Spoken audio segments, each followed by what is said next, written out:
একবার একটা বিমান দুর্ঘটনার কারণে লুকাস নামের এই ছোট্ট ছেলেটি সমুদ্রে হারিয়ে যায়। এই দুর্ঘটনায় সে তার মাকেও হারিয়ে ফেলে। সমুদ্রে যখন সে তলিয়ে যাচ্ছিল ঠিক তখন তাকে একটা ডলফিন এসে বাঁচিয়ে নেয়। এরপর সে পানির নিচে ডলফিনের সাথেই বাস করতে থাকে। তবে লুকাস কি আবার পৃথিবীতে ফিরে আসতে পারবে? আর লুকাসের সাথেই বা পরবর্তীতে কি হবে?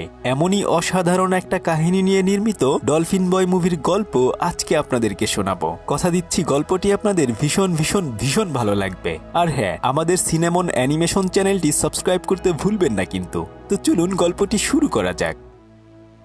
গভীর সমুদ্রের নিচে স্নোবল নামের এই ছোট্ট ডলফিনটা একটা সি হর্সের সাথে খেলা করছিল, কিন্তু অনেকক্ষণ পানির নিচে থাকার কারণে ডলফিনটার দম বন্ধ হয়ে আসছিল।